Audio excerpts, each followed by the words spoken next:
Muy buenas tardes. Si lo permiten, damos la más cordial bienvenida a este evento académico. Hoy nos honra con su presencia, y lo quiero decir con mucho gusto, con mucho orgullo, 12 gobernadores de Querétaro que han forjado el futuro de este estado, y ya comentaré algunas cosas muy importantes.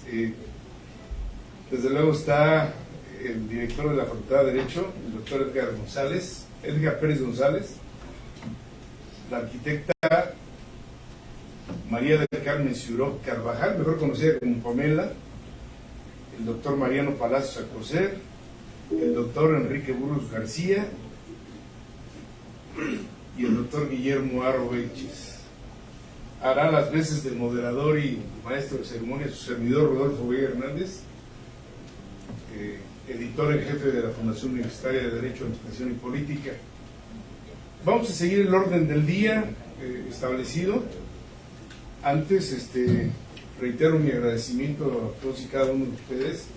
También quiero destacar que nos acompañan el ingeniero Miguel Nadal Novelo, ex procurador de Quintana Roo, del Medio Ambiente, y fue presidente de la Asociación Nacional de Autoridades Ambientales. Nos acompaña también el licenciado José Luis Peña Ríos, procurador del Medio Ambiente de Querétaro. También nos acompaña de Michoacán el doctor Humberto Vázquez Rubio, que fue presidente de la Asociación de Egresados del INAH de España y también presidente del Instituto de Administración Pública.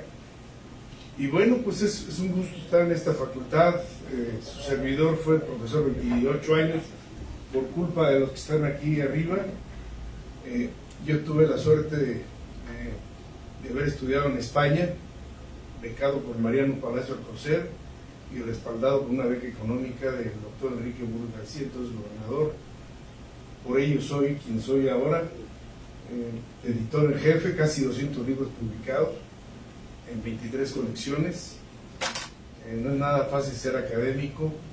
Fui jefe de posgrado de esta facultad, me tocó gestionar y inaugurar este edificio y desde luego diseñar el grueso de las maestrías y especialidades que todavía están aquí presentes.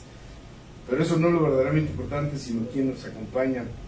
Y bueno, siguiendo el programa, yo quiero comentar que es un honor estar presente en esta facultad que tanto nos ha dado. Está con nosotros el doctor Edgar Pérez González, es licenciado en Derecho, especialista en Derecho Fiscal, con maestría en Administración Pública Estatal y Municipal, y doctorado en Derecho por la Universidad Autónoma de Querétaro. Fue actuario del Juzgado Mixto Municipal, secretario del Consejo Municipal de Población y auxiliar de Registro Civil en el Ayuntamiento del Marqués. Es asociado en la Correduría Pública número 2 y 4 en el Estado de Querétaro, interventor en la Secretaría de Hacienda y Crédito Público en Querétaro, Administración Local de Recaudación, desde luego también en Querétaro. abogado postulante en Derecho Corporativo, Fiscal, Administrativo, asesor y consultor en negocios en el área empresarial, inversión extranjera y migración. Es nombrado en el 2021 como candidato a investigador nacional por CONACYT. Es profesor tiempo completo con perfil PRODE, miembro del Cuerpo Académico en Formación, Identidades, Medio Ambiente y Justicia en Contextos Democráticos. Actualmente es director de la Facultad de Derecho de la Universidad Autónoma de Querétaro, coordinador de libro colectivo La Nueva Esfera de la Justicia en la Democracia, una discusión sobre los mecanismos alternos de solución de conflictos, y coordinador del libro electrónico Ética, Corrupción y el Sistema Nacional de Corrupción en México, publicado por Fundap. Doctor, tiene el uso de la palabra y gracias. Sí, muchas gracias, doctor Rodolfo, por esta presentación y pues, muy buenas tardes a todos ustedes, a nuestros estudiantes que nos acompañan, docentes que también amablemente han recibido esta invitación y por supuesto agradecer mucho la coordinación para la presentación de esta obra al doctor Rodolfo Vázquez, que por alguna circunstancia el semestre pasado ya no se pudo llevar a cabo. Tuvimos ahí contratiempos y pues por razones obvias ya no se pudo realizar, pero aquí estamos ya para poder hacer la presentación de esta obra y agradecer mucho por supuesto al doctor Mariano Cabeza Coser, que nos acompaña y que siempre nos distingue con su presencia y estar haciendo los comentarios respectivos a la misma. Muchas gracias también al maestro egresado y una persona a quien yo aprecio mucho también, al doctor Enrique Burgos García. Muchas gracias por acompañarnos en esta mesa y pues también darle la bienvenida a la arquitecta María del Carmen por estar también aquí con nosotros, gente muy reconocida en este ámbito del derecho ambiental y con mucha autoridad para hacer los comentarios.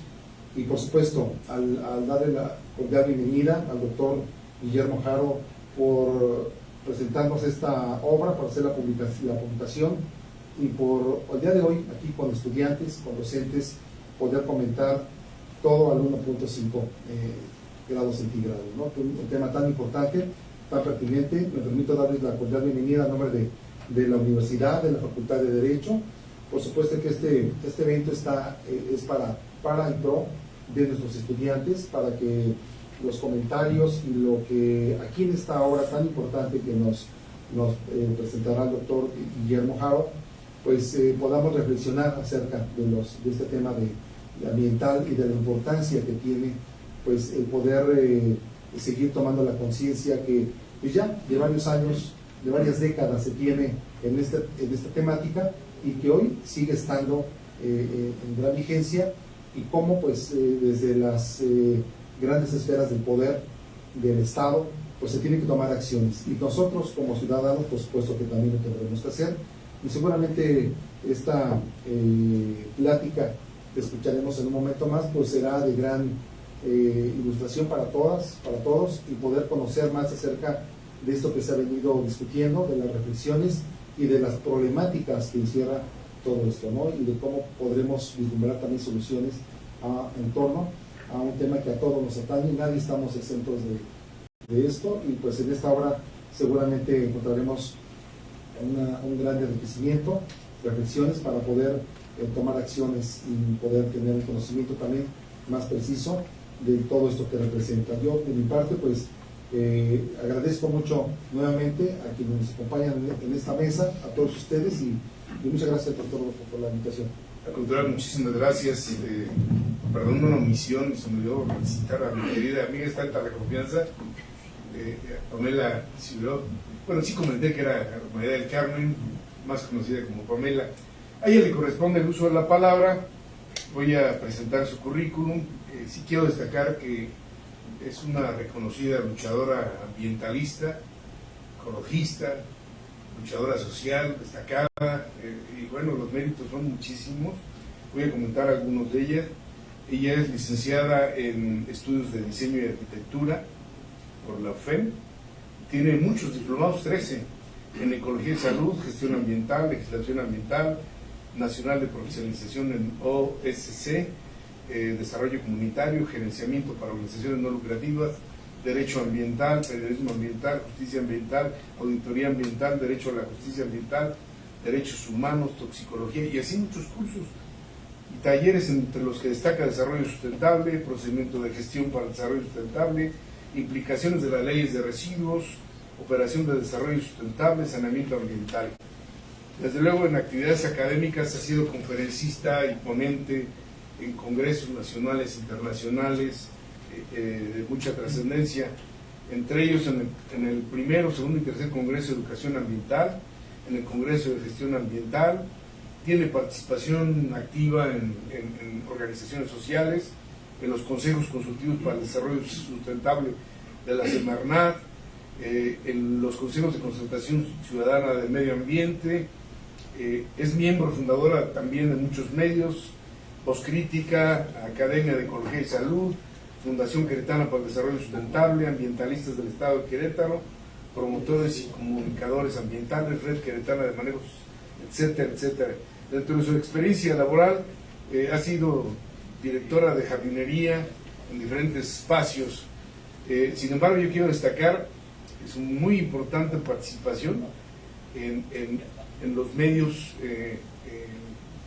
radiofónicos y televisivos como Respuesta Radiofónica, Radio UAC, Multimundo, Radio Fórmula, Canal 5, TV Queretana, Televisa, dirige revistas, directora fundadora de la página semanal del Diario de Querétaro, Ecología de 1993, directora fundadora del suplemento quincenal El Informador Ambiental, coordinadora del consejo de la página del Informador Ambiental en Diario de Querétaro, fue coordinadora del sistema de áreas naturales protegidas del gobierno del estado, de hecho fue directora del Parque y Reserva Natural del Cimatario, un trabajo extraordinario.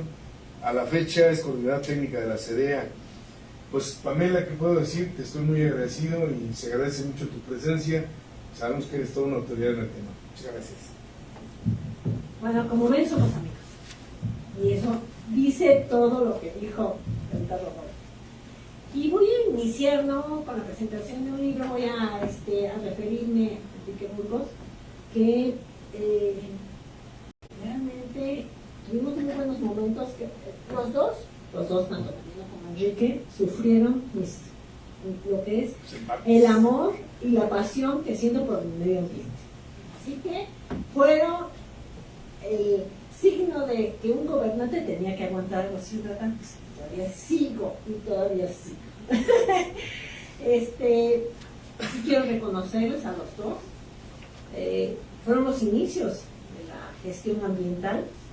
Muchos de nosotros fuimos necios desde la ley en la cual muchos participaron, la ley en Querétaro, que al mismo tiempo se estaba trabajando la primera ley del equilibrio ecológico en México y que se trabajó al mismo tiempo aquí en Querétaro, así que debemos de felicitarnos porque fue un trabajo muy arduo y no fue nada más un trabajo de diputados, la presión venía de las organizaciones de la sociedad civil y que estábamos presionando para que se diera la gestión ambiental como algo obligatorio, porque no nada más venía, sino que sabíamos las consecuencias que traería, cómo vamos a llegar a esto del COVID, así que también nos relata el tema. Así que mis felicidades, gracias a los dos los conozco, como ven, somos amigos, a pesar de que seamos adversarios en materia ambiental, porque presionábamos de veras, realmente. Entonces, creo que ellos tienen buenos y malos recuerdos y algunos momentos críticos entre nosotros, pero además tenemos la fortuna de ser queretanos y saben que es una lucha de juventud. Desde muy jóvenes somos luchadores sociales. No hemos dejado aquella quema de camiones aquí en la Universidad Autónoma de Querétaro hace muchos años cuando estábamos aquí. Así que se imaginarán cuánto tiempo ha pasado. Y se quedó el precio del boleto como estaba. Así que no han logrado ahorita nada los jóvenes. En fin, sigamos. Ahora vamos a ver también a Guillermo Haro. Guillermo fue auspiciador nuestro también. Ya tengo 45 de más, pero bueno. La materia ambiental, los ambientalistas o ecologistas, como quieran llamarnos, los luchadores por el derecho a un medio ambiente sano, que ya se logró etiquetar en la Constitución, debemos de prepararnos. Y es por eso que muchos de nosotros no hemos dejado de prepararnos al mismo tiempo que hacemos nuestras luchas. Y la presentación de este libro es muy buena. Voy a decir por qué. Primero, Miguel Noaro es una persona a la que hay que admirar. Aquí pues, nos ve también quien fue delegado de Profepa y ahora director de internado, y que le damos lata, nada más pregúntenle. Le hemos hecho manifestaciones, ahí nos pusimos, una vez se enojó mucho, pero seguimos abrazando. Pero aquí lo que vamos a decir de este libro, se vende, chicos, allá afuera, lo voy a hacer promoción, cómprenlo. De las carreras que están ahorita, vamos a ver como etiquetadas como del futuro, es la gestión ambiental. No nada más en derecho, también en arquitectura y en muchas de las carreras y especialidades que existen. ¿Por qué? Porque estamos al borde del precipicio. Y eso lo debemos entender. Si nosotros no asumimos nuestra propia responsabilidad en lo que es la solución para el quebranto que queremos dar a todo este planeta, nosotros no hemos entendido lo que está pasando.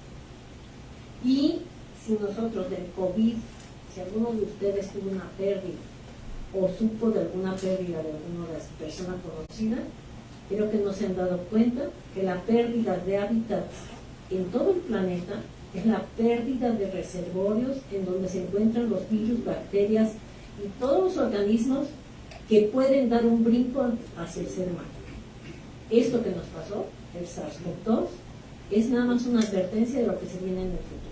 No nada más con la pérdida de reservorios donde se están guardando todos estos organismos, sino también por el deshielo del Ártico y el Antártico, en donde hay guardados muchos virus que nos han afectado en tiempos pasados y que están siendo liberados. Y que nos están advirtiendo los científicos que es el momento en que debemos de reflexionar qué estamos haciendo y de hacer acciones determinadas cada uno de nosotros en el espacio nuestro. Como dice Rodolfo, yo incursioné, Mariano no hubiera pensado ni tampoco Enrique Burgos, porque todavía cuando me conocieron decía, jamás trabajaré con él, jamás. Pero hubo una apuesta con un gobernador posterior donde pues me la ganó, pero además sí decretó una reserva que estábamos interesadas en que se decretara, que es el Tángano, y entré a trabajar provisionalmente, pero todavía estoy. Sigo dando lata dentro y fuera, que es muy difícil tener ideales dentro del gobierno, y eso es lo que tengo que hacer. Aquel que pueda poner tabiques y estar construyendo dentro del gobierno, creo que se merece nuestro respeto. Y yo reto a todos ustedes que construyan edificios dentro del gobierno para la gestión ambiental. Espero que todos y cada uno de ustedes sean quienes hagan la diferencia en lo que es gobierno para la toma de decisiones. Ya voy a hablar del libro, que es una maravilla. Cómprenlo, no se vayan sin comprar. Les voy a decir por qué. El gran valor. Y aquí hay dos ex procuradores. Mariano fue ex procurador de Profepa. Saludos, de procuradores. Ellos se enfrentan, y hay que decir, de derechos humanos, y ellos saben lo brava que soy. Lo que he descubierto es que no todo lo que señalamos a los titulares de las dependencias y a los gobernadores o presidentes tienen la culpa de todos ellos. A veces es todo un equipo que está abajo y que tiene muchos intereses, y hay que tener cuidado. Por eso tenemos que marcar la diferencia todos y cada uno. Los que entremos tenemos que seguir con ideales y tenemos que seguir luchando. Así que lo que ellos han tenido de experiencia y que lo plasmen en un libro es muy importante, porque se nos hace la vida más fácil. Y además está actualizado, porque está hasta el 2021. Les va a hablar de varios aspectos en los que yo me voy a detener, porque ahorita estoy en esto, es en lo que es la regulación forestal. Nos maneja hasta la regulación forestal del 2021, a pesar de que ahorita ya tenemos una nueva modificación a la Ley General de Desarrollo Forestal Sustentable del 2022. Son dinámicas las leyes. Lo que tenemos que ver todos nosotros como personas interesadas, porque así debemos de manejarnos desde que todos nosotros los que creemos en que hay que cuidar el planeta, ayudamos en el acuerdo de Escazú, ese acuerdo que permite la participación, que es vinculante para nuestro gobierno, nos muestra que debemos de ser más transparentes en la información ambiental, tenemos que tener la exhaustiva participación de las personas y una máxima difusión de las materias. ¿Por qué? Porque así nos vamos a dar cuenta que lo que está sucediendo alrededor de nosotros es una situación de riesgo. Ahorita, por ejemplo, lo que sucedió en Ohio, lo de vinilo, que ustedes vieron, que se formó una nube tóxica, va a afectar gravemente, y no nada más allí. Se viene una pluma de contaminación a todas las zonas. ¿Por qué? Porque se deposita en la tierra, se deposita en las aguas superficiales y corre por el tiempo. Y es cancerígena esa sustancia.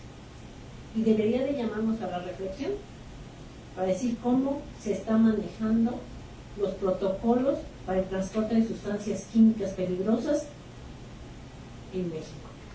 Que en nuestra carretera pasan constantemente y en nuestros trenes pasan constantemente. Y a eso se enfrentan los procuradores. Y todos estos casos que a ellos les llegan, desde los cortes de leña, desde las sustancias químicas vertidas a diferentes cuerpos, tanto al suelo como al agua, lo tienen que ver y lo tienen que sancionar. Y en algunas leyes todavía no está claro.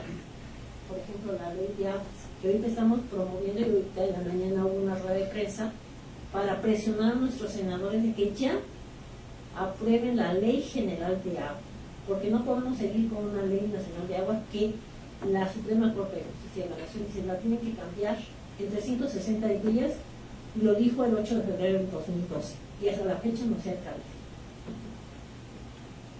Entonces, creo que son omisos en muchas formas las personas que están en las cámaras, y tenemos que presionarlos. Así que los invito, ojalá que el director nos haga hacer una carta a los senadores para que por favor formen esa ley. Y aquí nos muestra en este libro precisamente el recurso forestal a la nueva Ley General de Aguas, la están coordinando con lo que es la Ley General de Agua. Ley General de Agua y de Desarrollo Forestal. ¿Por qué? Porque los bosques son la fábrica de agua. También se menciona todo el 1.5. ¿Saben por qué?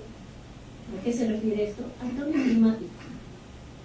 Y se analiza perfectamente los que son todos estos programas para mitigar los gases de efecto invernadero, que muchos asociamos con los vehículos automotores, con las fábricas, con lo que es la utilización de más terrenos para poder tener ciudades, para poder tener empresas. Lo que no valoramos en algunos momentos es la grave deforestación y la pérdida de hábitats que está generando, que también es uno de los factores y de las variables para que nos muestren que se calienta el planeta, un calentamiento, un efecto invernadero. Y de esto ellos me corrigen, porque va a hablar, y se os quiero decir, es un gran orador, Mariano Palacios. Cuando me dijo Rodolfo, vas a hablar antes de mañana, dije, no, hubiera dado el pase a él porque es gran orador y tiene una gran memoria. Entonces, hablar antes que él es un reto. Creo que vale la pena leer cada una de las páginas. Aquí analiza, empieza con el contexto, nos lleva por todo lo que va pasando y después se atreve a generar propuestas. ¿Por qué se atreve? Porque ya pasó por esto. Y creo que eso le es una gran experiencia. Y la voz calificada para decir. No debemos de dejar pasar las palabras escritas. Chicos, posiblemente, a ver, ¿cuántos son estudiantes? Levanten la mano. No quiero verlos.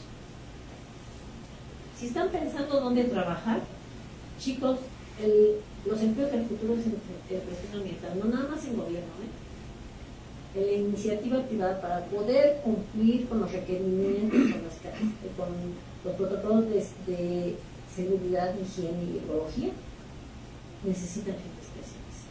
Entonces ahí es la oportunidad de trabajo, así que empiecen a leer en cuestiones ambientales, empiecen a involucrarse.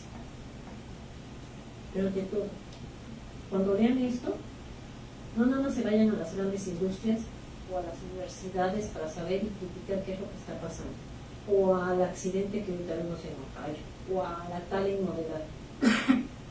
Analicen, por ejemplo, cómo nos vestimos, cada cuánto compramos ropa. ¿Compramos 10 vestuarios al mes? ¿O nos atrevemos a no comprar en 6 meses y comprar nada más uno? Y hacer más sencillos en la forma de vestir. ¿Nos atrevemos a usar menos agua? ¿Nos atrevemos a separar nuestros residuos? ¿Nos atrevemos a vivir y convivir con el planeta más amigablemente? No es nada más de profesiones o de conocimientos. Se trata de ser empáticos con esta naturaleza que nos está dando la vida. Creo que cada uno de los capítulos nos va a llevar a la reflexión.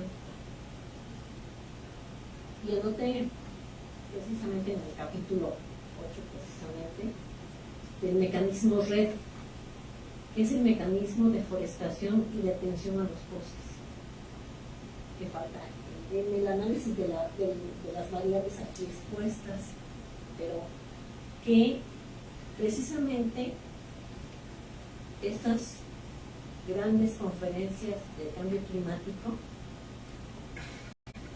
nos lleva a pensar en la industria y a pensar en las zonas urbanas y urbanas. Y dejamos de lado al campo. Si bien, aquí lo dice muy bien en el análisis del agua, que una gran cantidad de agua se utiliza en las zonas rurales, el agua es necesaria para nuestro alimento. Y hasta ahorita, chicos, ninguno de ustedes creo que comen tornillos, ni tuercas, ni aceite. Todavía comemos frutas, legumbres. Entonces, el agua es necesaria para el campo, pero hay que ejercitar y hay que ser mejores. Pero además otra cosa, volvería al COVID. No podemos perder la seguridad alimentaria del país, no podemos perder la seguridad alimentaria del Estado y de los municipios. Porque cuando se vuelvan a cerrar fronteras o cuando se vuelvan a cerrar carreteras, pregúntense de qué vamos a alimentarnos o de qué vamos a tener agua. Entonces tenemos que pensar en futuro y pensar que nuestras casas tienen que estar cerca de la provisión de lo más importante. No son carros, es alimento y la seguridad alimentaria la tenemos. Felicidades, yo no hablo ese diplomado ahí, este diploma, gracias, mi admiración para los tres porque ocuparon lugares muy importantes, decirlo en un libro sobre todas las propuestas. Creo que a todos los jóvenes, nosotros que hemos luchado mucho, pues ya seguimos luchando y seguimos viendo por este planeta. Creo que los ambientalistas nunca debemos de dejar ser ambientalistas, porque están detrás nuestros hijos, nuestros nietos, y este mundo es para ustedes, nuestra lucha es para ustedes. Gracias, felicidades por atreverse a decir todo.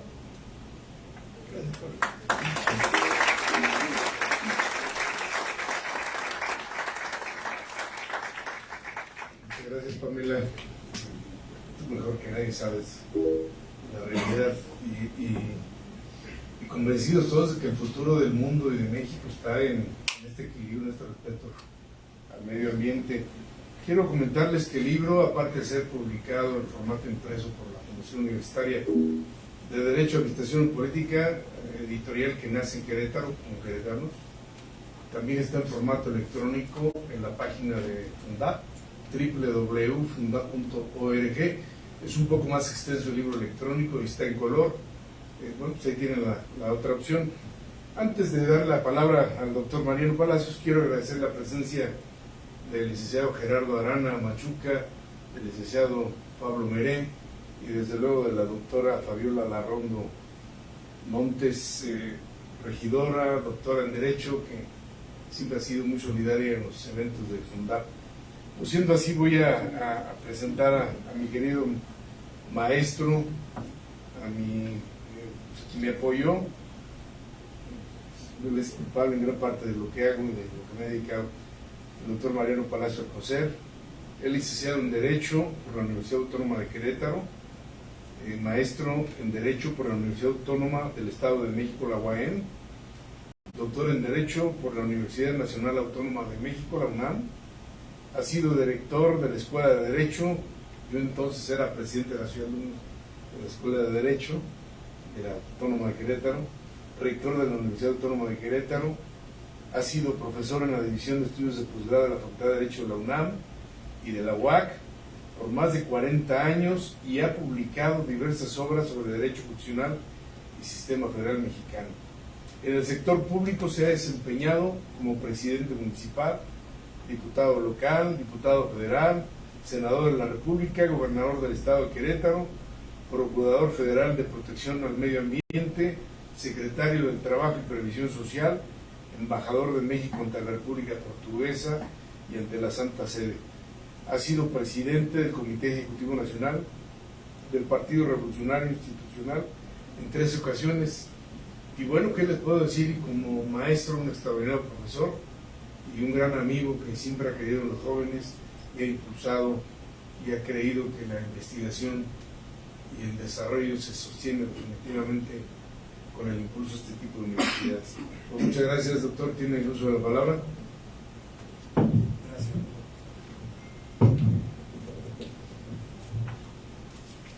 Muy buenas tardes tengan todos ustedes, todos y todas ustedes.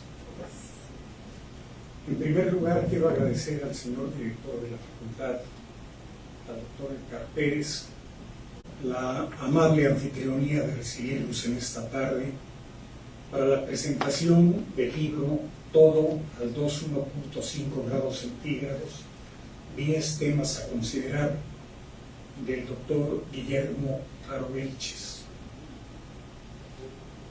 Gracias, señor director, por permitir que una obra preocupante, estrujante y estimulante pueda ser presentada esta tarde. A Rodolfo Vega, presidente de Fundap, por la amabilidad de su invitación, y me honra mucho compartir la mesa con Carmelita Ciudad, amiga de hace varias décadas, aunque a ella el medio ambiente la ha tratado muy bien, a diferencia de los demás compañeros de la mesa. Y hacerlo junto con el licenciado Enrique Burgos, acompañando a un querido amigo, a Guillermo Haro. No es difícil presentar a Guillermo Haro porque ha sido profesor de esta universidad. La Universidad de Querétaro se ha beneficiado de su preocupación académica por los temas del medio ambiente, ya lo decía Carmelita Ciudad. Ese diplomado dejó huella. Es un académico con credenciales probadas, es un administrador público reconocido, profundo, experimentado y tiene una marcada convicción ambientalista. Por eso ha sido maestro, es consejero editorial del Fundap, es un hombre de ideas, es un hombre de acción y es un hombre con capacidad propositiva. El libro tiene una tesis central. La preocupación que atraviesa los 10 capítulos del texto podríamos sintetizarla en que el reto de la humanidad del siglo XXI es el cambio ambiental, el calentamiento global y sus preocupantes consecuencias sobre la vida planetaria. Este libro, en escasas 140 páginas, tiene una estructura y un contenido que puede leerse independientemente del numeral de los capítulos, cada uno por separado. no se trata de un libro que tenga como propósito el desarrollo sistemático de un tema particular, sino se trata de un libro con una preocupación general, el calentamiento global, y de esta manera diversos temas que inciden en él. Por eso el subtítulo son 10 temas a considerar. Lo dijo muy bien la maestra Ciuró.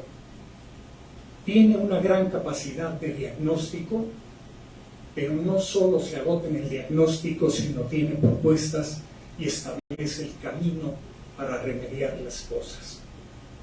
Es un libro valiente de un intelectual que se atreve a proponer soluciones frente a otros que solo se quejan y se lamentan de los problemas.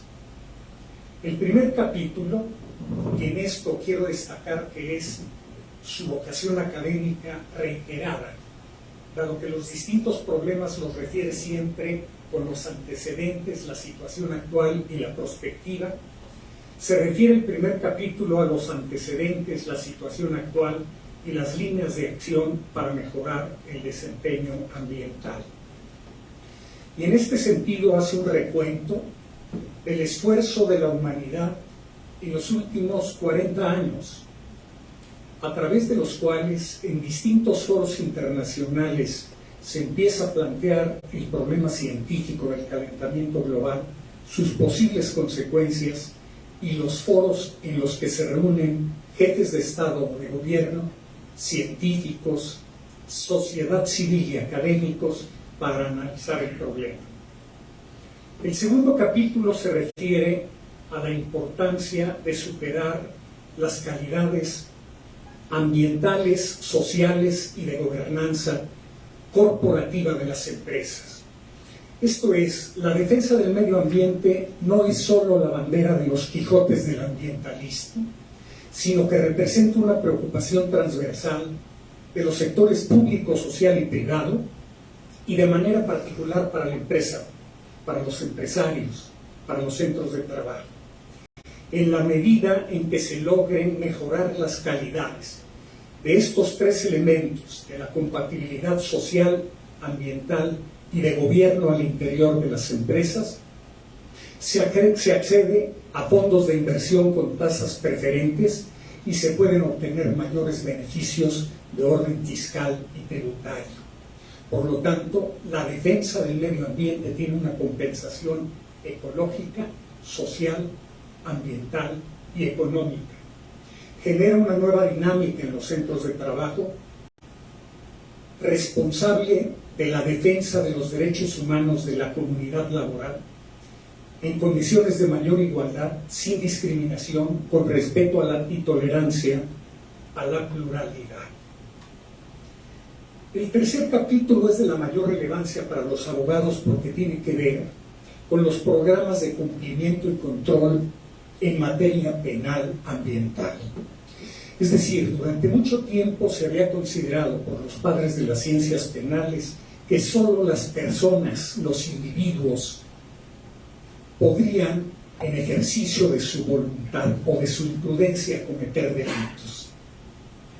Las reformas recientes durante el gobierno del presidente Peña llevan a ser imputables desde el punto de vista penal, creando tipos delictivos, es decir, conductas típicas, culpables, punibles, incluso en las empresas como personas morales, cuando se actúa a su nombre, por encargo, o se obtienen beneficios en las empresas con una serie de sanciones, incluso con la desaparición o disolución de las sociedades. Para los abogados penalistas y para los ambientalistas, este cruce de intersecciones entre el derecho ambiental como derecho fundamental y sus violaciones no solo por individuos, personas físicas, sino por personas morales, tiene la mayor relevancia desde el punto de vista jurídico y filosófico. El cuarto capítulo demuestra que la corresponsabilidad entre el sector público y el sector privado es indispensable para hacerle frente a los temas del deterioro ambiental.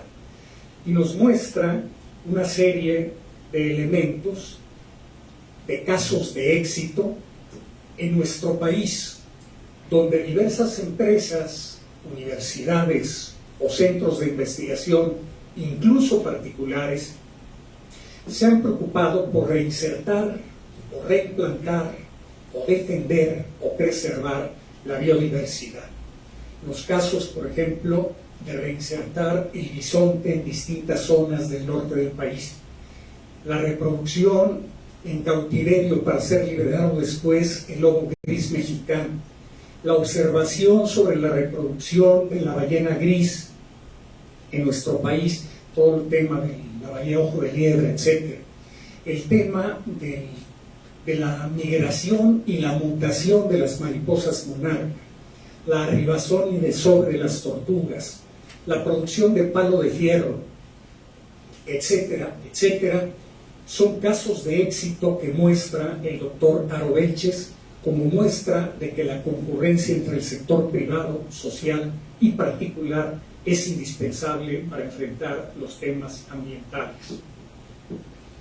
El quinto capítulo tiene un carácter distinto. Se refiere a la conservación de la vida silvestre y la vinculación con los consejos asesores en áreas naturales protegidas. Y desarrolla, para los que tienen interés en conocer, la figura de las áreas naturales protegidas, aquellas que son creadas por decreto del poder público y aquellas que surgen a instancias o iniciativa de los particulares, destinando sus bienes a este propósito. No es tanto que el poder público, por un asunto de interés colectivo, tenga necesariamente que decretar las áreas naturales protegidas, sino que es también perfectamente posible que en ejercicio de la libre iniciativa de los propietarios esto pueda lograrse, y cómo deben entrar en coordinación con los consejos asesores de las áreas naturales protegidas. Enlista cuáles son las áreas naturales protegidas, la superficie de áreas naturales protegidas y la falta que en ocasiones se tiene de vigilancia sobre estos importantes espacios. El sexto capítulo representa un ensayo teórico y un análisis de campo sobre la actividad minera en las áreas naturales protegidas. Esto es, se han dado criterios restrictivos o prohibitivos a las actividades mineras en áreas naturales protegidas cuando la minería aporta solo el 1% de los elementos constitutivos del GEI, es decir, de los gases de efecto invernadero. Y el autor enlista cuál es la contribución que los distintos sectores, digamos el transporte, la construcción, la producción de energía, la producción de alimentos, generan, bien sea por la huella de carbón, por el gas metánico, por el dióxido nitroso, etc. Y en este sentido, él plantea que cuando se dan criterios prohibitivos y restrictivos en áreas naturales protegidos, más que preservar el ambiente, se empobrece a las comunidades dispersas de las zonas semidesérticas o empobrecidas, donde el único sustento que podrían tener, ojo, de manera lícita, sería un trabajo con acceso a la seguridad social en la industria minera. No desconoce el autor los riesgos que puede generar el descuido y la contaminación de algunas actividades del beneficio minero.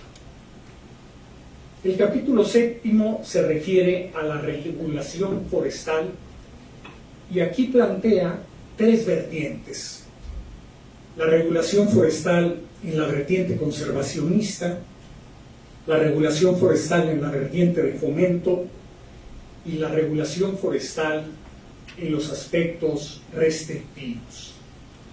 Es indispensable que México haga un alto al proceso de deforestación, como lo dice el autor, y como nos detendremos en ello más adelante. El octavo capítulo tiene que ver con el análisis de las principales conclusiones del informe sobre cambio climático que en agosto del año antepasado, es decir, hace un año y medio, se presentó previo a la reunión de la COP26.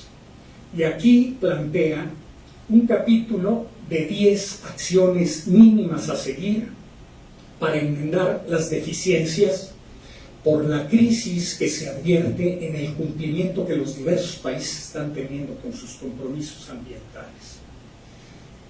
El noveno y penúltimo capítulo se refiere a un ensayo sobre el análisis jurídico, político, económico y ambiental de la contrarreforma eléctrica auspiciada hace 2 años por el Gobierno de la República.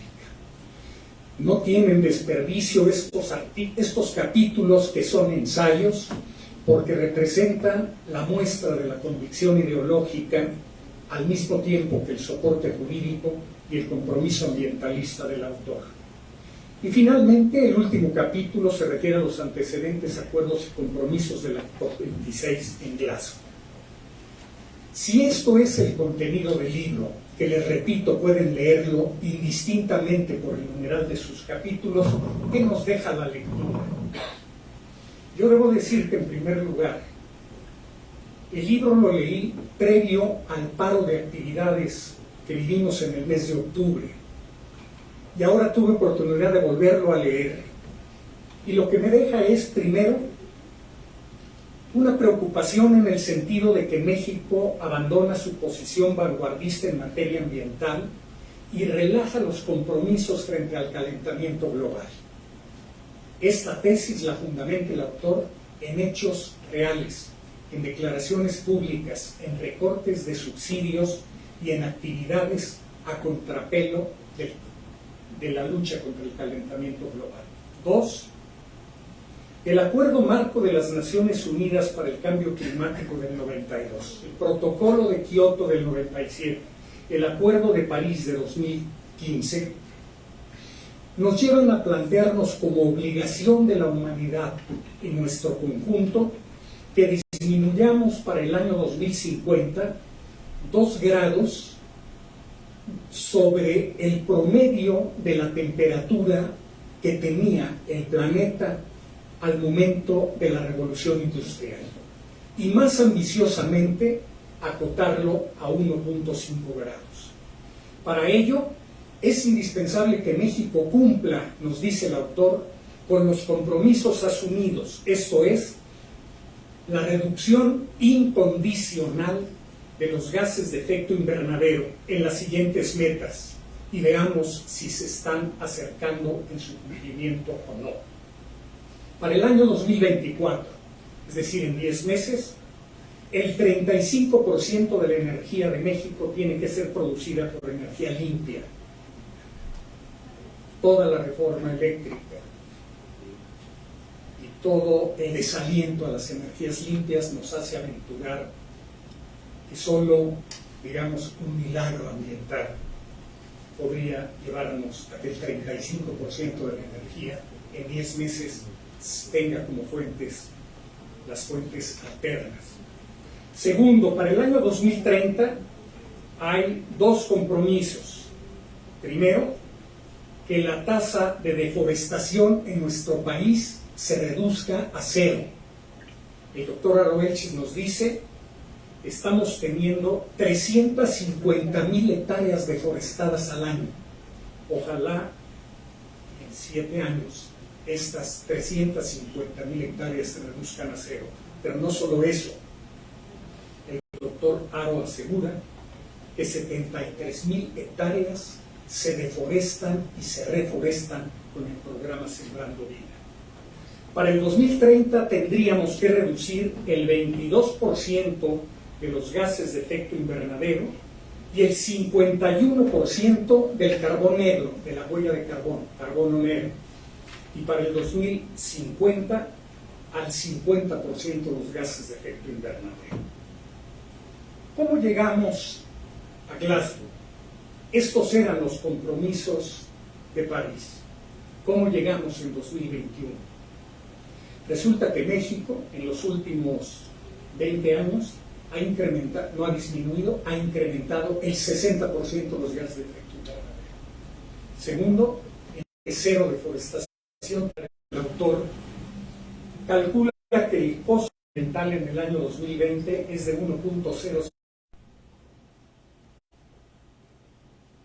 Ahora, previo a Glasgow, la Organización de Naciones Unidas pidió revisar las contribuciones nacionales determinadas. Esto es, la cuota que cada país, después de un estudio, realiza sobre su contribución a la contaminación y al calentamiento.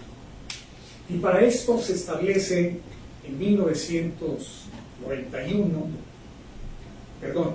en el año 2021, los siguientes compromisos: frenar la deforestación, erradicar las emisiones antropogénicas de metano, abandonar radicalmente el carbón, no fabricar coches de combustible para el año 2035, cero emisiones del gas de efecto invernadero para 2050 y detener la pérdida de biodiversidad.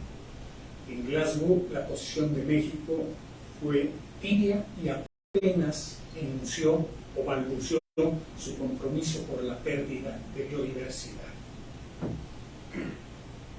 Quisiera comentar a ustedes que un viejo adagio latino decía que plurina lege pessima república, donde abundan las leyes se facilitan los malos gobiernos.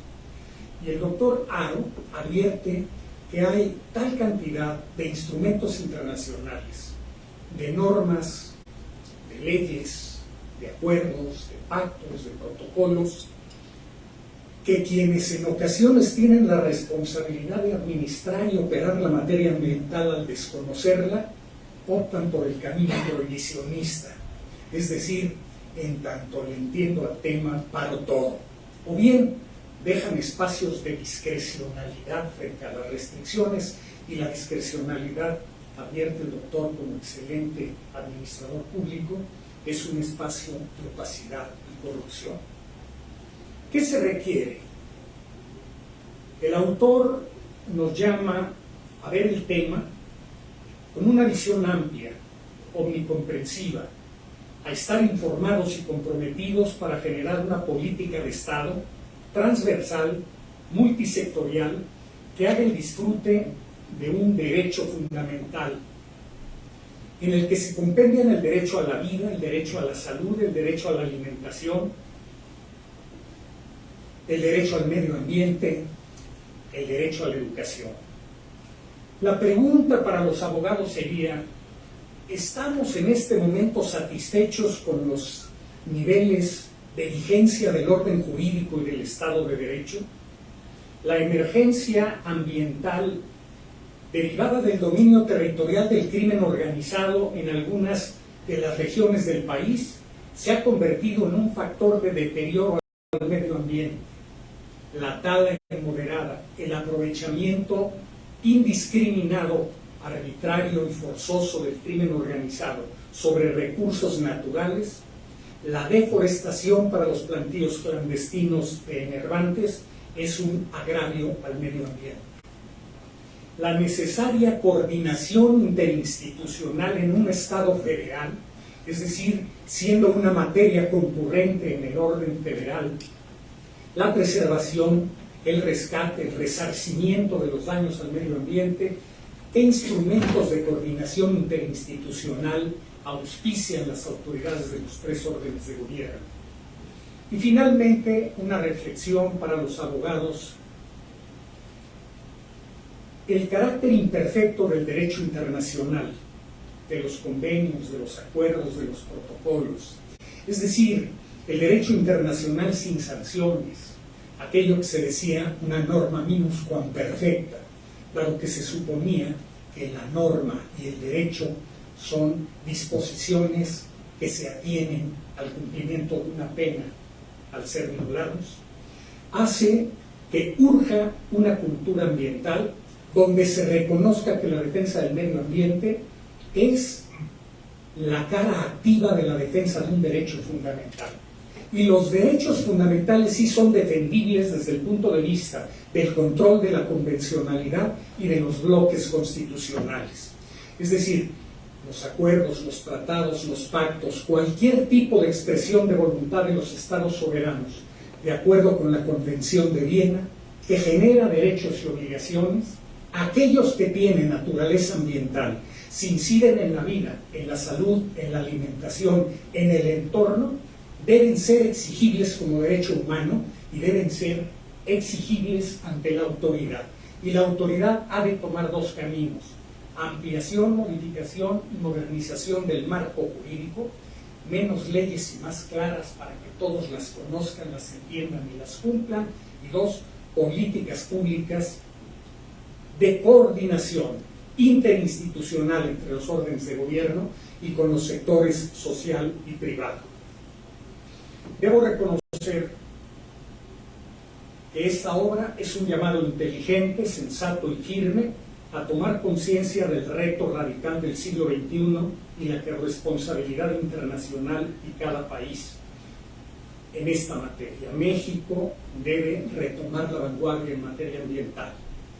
La calidad académica del autor se advierte cuando elabora 17 cuadros para hacer didáctica, comparativa y accesible la información, cuando cita algunas de las gráficas más conmovedoras e impresionantes en esta materia, y cuando tiene una bibliografía amplia, tanto de textos escritos como de domicilios web. No me restaría sino decir, ha sido una gran satisfacción la lectura de este libro, y le agradezco al doctor Haro que con su experiencia, con su lucidez y con su claridad nos haga a todos partícipes de esta preocupación que es compromiso. Muchas gracias.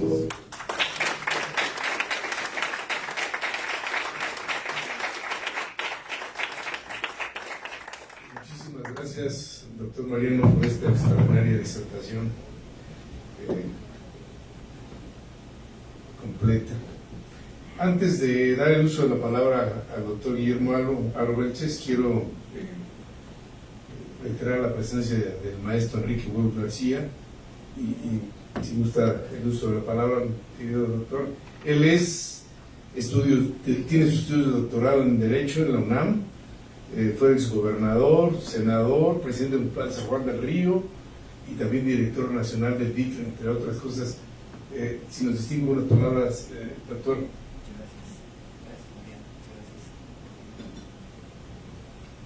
Muchas gracias por la oportunidad del doctor Vega. En realidad no formaba parte del esquema, pero me siento muy honrado por compartir esta ocasión y esta mesa con cada una y cada uno de los que están participando y aquí presentes. Sin haber tenido la oportunidad de leer previamente el libro del doctor Haro Belches, estaba yo recordando, y lo recomiendo para quienes les interese el tema, porque a todos, un libro de Giovanni Sartori que se llama La Tierra Explota, y que en cierto sentido pues va en sintonía con lo que aquí a nuestro nivel plantea el doctor Haro Belches. Y me parece que es uno de los temas que enhorabuena que se aborden dentro de la Universidad Autónoma de Querétaro y en particular en la Facultad de Derecho, cosa que agradecemos mucho al señor director Edgar Pérez González, porque creo que serán uno de los enfoques que en la formación de los actuales estudiantes o estudiantes del derecho y en las futuras generaciones deba formar parte sustancial de los estudios, no solamente académicos, sino con la oportunidad de relanzarlos a un plan práctico. Como lo decía Pamela, esto tiene que permear en la sociedad. Es un tema académico, enhorabuena que lo sea, pero tiene que ir más allá. Esto tiene que, recordando a un antiguo rector, también rector como el doctor Palacios, Aún Gutiérrez, decía que parte de la misión de la universidad era compenetrar a la sociedad de los temas más sensibles, más importantes y más relevantes. Me felicito de compartir esta mesa, lo agradezco al señor director y al doctor Palacios que me hicieron el favor de invitarme a estar en la mesa, y felicitar a don Rodolfo por esta enorme ocasión. Muchas gracias. Muchísimas gracias, doctor. Así en sus palabras, el doctor Mariano señalaba el exceso de leyes. Me hizo recordar Aquí hay referencias del doctor Nieto, fue director de investigación científica de España, tiene un libro que se llama La Organización del Desgobierno, y ya lleva la 42 edición en Ariel, y justo hablaba de la diarrea legislativa, que entre otras propicia pues, el escoger la ley que más le conviene, la corrupción, la discrecionalidad amplia administrativa. Mucha crudeza en sus comentarios, doctor. Pues voy a pasar a presentar al querido compañero de estudios del INAP de España, al doctor Guillermo Arbenches. Él nace en la Ciudad de México, todavía muy joven, 11 de octubre del 59, ex servidor público y académico mexicano, licenciado en Derecho por la Universidad de La Salle, maestro en Administración Pública por el Instituto Nacional de Administración Pública de España, doctor en Derecho por la Universidad de Alcalá de Henares, Madrid, obteniendo la nota máxima apto cum laude, es Premio Nacional de Administración Pública en el 86. Dentro de su trayectoria destaco que se ha desempeñado como director general de Responsabilidades y Situación Patrimonial, como secretario de la Contraloría del Estado de México, coordinador general de la Comisión Permanente de Contralores Estado-Federación, Contralor Interno en la Secretaría de Desarrollo Social, titular de la Unidad de Normatividad de Adquisiciones, Obra Pública, Servicios y Patrimonio Federal de la Secretaría de la Función Pública, presidente del Instituto de Administración Pública del Estado de México, vicepresidente del INAP de México, secretario general de la Cámara de Diputados, vicepresidente de la Fundación Colosio, procurador federal de Protección al Ambiente, catedrático en diferentes universidades, entre ellas de la Autónoma de Querétaro, en la maestría de Administración Pública Estatal y Municipal, que me honró de invitarle en su momento. Es autor de muchos libros, y le voy a referir a algunos, y coautor de diversos libros publicados con la función pública. Actualmente es consultor independiente y profesor universitario con reconocimientos por su alto desempeño docente. En el sector privado fue consejero independiente de la empresa ICAP SAP de CB. También colabora con la industria minera. Y bueno, voy a destacar algunos de sus libros, son muchos. Aportaciones para la reforma de la función pública en México, Derecho de la función pública, la función pública en el proceso de organización nacional, el régimen disciplinario de la función pública, experiencias comparadas, fiscalización superior, avances y retos, serie de políticas públicas de Miguel Ángel Purúa, propuestas de lineamientos para el rediseño institucional de la administración pública en una presidencia democrática. Coordinó varios libros publicados por el INAP, el Servicio Profesional de Carrera, Tradiciones y Perspectivas, la Administración Local en México, la profesionalización de los servidores públicos en México, como servidor, cómo servir mejor a los ciudadanos y sistemas de calidad de administración pública, publicado por FUNDAP. Recientemente, Medio Ambiente y Derecho de Miguel Ángel Purúa y la Agenda Ambiental, y desde luego todo al 1.5 grados centígrados. Guillermo, tienes el uso de la palabra. Buenas tardes a todos. Quiero en primer lugar agradecer la anfitrionía generosa del director de la facultad. Quiero también agradecer a Rodolfo Vega, mi antiguo compañero, por haberme permitido imprimir algunas de las ideas que hemos venido sosteniendo en los últimos tiempos. Y desde luego me congratulo de la presencia de dos antiguos amigos, Mariano y Enrique, cuyos comentarios me ayudan, me incentivan a continuar trabajando en este y en otros temas. Desde luego también gracias a Pamela, también que conocimos hace tiempo y que coincidimos en prácticamente todas las batallas, algunas incluso inacabadas, pero que están en pausa para su cumplimiento. Quiero resaltar también que me acompañen algunos antiguos colaboradores de mi más reciente gestión del gobierno federal, que no la última. En la Profepa está José Luis Peña Querétaro, que era nuestro delegado, Lucio Salinas, que fue en Zacatecas, y está González Calderón, que fue en Guanajuato. Muchas gracias por acompañarme. Todos ellos me ayudaron a cubrir con dignidad este encargo que considero el más importante, el más bonito y el más alentador de toda mi vida pública, que cumplió 40 años a pesar de mi vida. Bueno, quiero compartir con ustedes 5 temas fundamentales, siguiendo lo que ya aquí Mariano, Pamela han comentado fundamentalmente, con mi gratitud nuevamente hacia el director de la facultad. Los 5 grandes temas que quiero compartir con ustedes son: ¿en qué entorno estamos y cuáles son los antecedentes? Segundo, ¿cuáles son los compromisos que ha venido generando México en materia de cambio climático y biodiversidad? ¿Cuáles son las 10 propuestas que pongo sobre la mesa para comenzar a trabajar desde hoy en ellas? Y algunas reflexiones finales. Lo primero, ¿qué se requiere en un país megadiverso como el nuestro? Como saben, México, con tan solo el 1% de la superficie total del planeta, alberga entre el 10 y el 12% de todas las especies del mundo, aproximadamente unas 108.000. Y una buena parte de esas especies de flora y fauna son endémicas, esto es, solamente existen en nuestro país. Es un dato importante a considerar. Con el 1% del territorio del planeta, México alberga entre el 10 y el 12% de la totalidad de especies de flora y fauna. Una buena parte de ellas endémicas.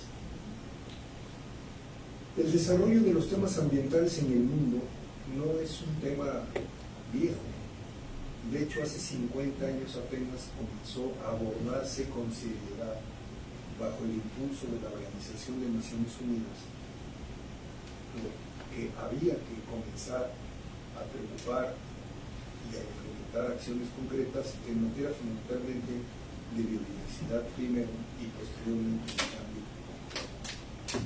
A partir de entonces, de la Convención Marco de Naciones Unidas sobre ambos temas, se pactó desarrollar cada 2 años las cumbres de biodiversidad y cada año las cumbres de cambio climático. De entonces para acá han sido muchos los acuerdos, muchos los compromisos y francamente muy pocos los avances en el cumplimiento de las grandes metas para evitar la pérdida de biodiversidad y evitar que continúe el calentamiento global. ¿Qué es lo primero que tenemos que tener como país para enfrentar los temas de pérdida de biodiversidad y de calentamiento global? Pues lo primero son políticas públicas, diseñar políticas públicas largoplacistas. Debo decir que las teníamos sostenidas hasta el 2018 y fueron sustituidas por ideas inacabadas o ideologías redentoras que poco han aportado en evitar la pérdida de biodiversidad y en evitar también, evidentemente, el calentamiento global. Lo segundo, se requiere el fortalecimiento de las dependencias de entidades. Si bien el retroceso presupuestal no es nuevo, ni es de los últimos años, sino que puedo decir que se inició desde el 2015, a partir del 2019 se ha recortado mayormente el presupuesto llamado ramo 16. Por ejemplo, en este último año, con el presupuesto de egresos para 2023, la Comisión Nacional de Áreas Naturales Protegidas solamente recibe el 1.3 del presupuesto de todo el sector y se encarga, como saben, de la vigilancia de 182 áreas naturales protegidas. La Profepa tiene el 1.1% del total del sector y en los últimos 5 años ha disminuido su presupuesto en un 34%. La Agencia de Seguridad y Energía, la que vigila ahora el tema de hidrocarburos, ha disminuido su presupuesto en un 58%. La Comisión Nacional Forestal en un 50%. El Instituto Nacional de Ecología y Cambio Climático en un 34%, y se ha anunciado su desaparición, que requiere, como saben, la aprobación legislativa y colaboraciones públicas. En cambio, la CONAGUA en 2023 se llevó el 95% del total del presupuesto del sector. Esto es, aumentó prácticamente un 102%, 75.000 millones de pesos. pero no son para acciones vinculadas directamente en favor de evitar la pérdida de biodiversidad ni calentamiento global, sino son fundamentalmente para obras en la zona metropolitana de Monterrey, el acueducto del Cuchillo, la presa de la Libertad, el agua sin arsénico para la laguna, la rehabilitación del sistema Cutzamala, la presa de Zapotillo, y otra parte de este gran presupuesto del sector que se carga al sector individualmente es el programa Sembrando Vida, que tiene 37.000 millones de pesos de subsidios, y los 900.000 millones de pesos a obras como el Tren Maya o la refinería de Dos Bocas, únicamente en el presupuesto 2023. Esta primera parte, ¿cómo podemos cumplirla? ¿Tenemos políticas públicas largoplacistas? No. Tenemos dependencias de entidades sólidas, con recursos humanos competentes, con antigüedad, con experiencia y con conocimiento de los temas. Lamentablemente es algo debilitado. 3. ¿Tenemos presupuesto suficiente para emprender programas? Con los datos que hemos comentado, la respuesta es sencillamente no. Y un elemento adicional, pues los avances que se tenían a partir de la entrada en vigor en el año 2000, no tan lejano, de la ley del servicio profesional de carrera, que permitía que todos los servidores públicos ingresáramos por mérito, o en la mayor parte de los casos, y subiéramos por capacidad, lo que se traduce en que se subía por las escaleras y no por el elevador, ha sido, como consta a una buena parte de nosotros, sustituida por criterios distintos a la idoneidad, a la aptitud para el desempeño de los cargos, en temas que requieren conocimiento técnico, científico, para abordar los grandes temas a los que ahora me voy a referir. El entorno significa que nos enfrentamos a una de las mayores emergencias de la humanidad, que es afrontar con pocas herramientas los efectos nocivos del cambio climático y de la pérdida de biodiversidad. Estamos ciertamente en alerta máxima, la crisis climática se está generalizando en todas las regiones del planeta, sus consecuencias son cada vez más visibles: inundaciones, olas de calor extremo, sequías, pobreza extrema en crecimiento, seguridad alimentaria frágiles, y desde luego no hemos podido con ello reducir la desigualdad que existe todavía en una buena parte de nuestro territorio. Esta primera parte del entorno y antecedentes quisiera cerrarla comentando que hoy no vamos en el camino correcto. El cambio climático no es lamentablemente una prioridad. Sus programas y obras en curso de los últimos 5 años no van en el camino ni en la ruta correcta para avanzar en el cumplimiento de los compromisos internacionales al 2030 y al 2019. México comprometió en 2015, en la cumbre icónica del cambio climático, que fue la cumbre de París en 2015, algunos compromisos fundamentales. Primero, fortalecer una economía baja en carbono. Esto es disminuir al 2030 y al 2050 las emisiones de gases de efecto invernadero. Segundo, detener la pérdida de biodiversidad. En aquel entonces, en el 2015, México padecía la pérdida de más de 260.000 hectáreas por año. Al último año, en 2018, con políticas públicas, con vigilancia, se logró disminuir a 91.000 hectáreas por año la deforestación. Pero el compromiso de México en la Cumbre de París fue al 2030 deforestación tasa cero. Cero. Vuelve a decir que hoy estamos más de 230.000 hectáreas por año. Esto es, volvimos a las cifras lacerantes de hace 30 años. Somos además promotores ahora de políticas energéticas que favorecen los combustibles fósiles y menosprecian las energías renovables. A la última cumbre, o a la penúltima en Glasgow, aquí se ha citado en 2021, llegamos prácticamente sin una meta concreta para seguir las orientaciones de la ONU y elevar nuestra ambición climática, que nos permitiera cumplir con el compromiso que a México le corresponde como uno de los países que estamos dentro de los 10 mayormente emisores de gases de efecto invernadero. Estos datos que comento, que son datos oficiales del propio INEGI, hablan de los costos totales por agotamiento y degradación ambiental en 2020. Ascendieron a 1.6 billones de pesos, lo que equivale al 4.6 del Producto Interno Bruto Nacional, lo que acredita su impacto negativo en el mundo. Ya se ha comentado aquí cuáles son los principales generadores de gas de efecto invernadero, pues son el transporte con un 26%, la generación de electricidad 19%, una contrarreforma eléctrica equivocada que potencia el monopolio de una empresa del Estado cuando ya era una empresa productiva en el Estado mexicano, guiada por estándares internacionales y cuyo propósito era producir o generar electricidad a menor costo. Hoy se está produciendo electricidad más cara y más contaminante. Y desde luego se está potenciando el uso de carbón por encima de las energías renovables.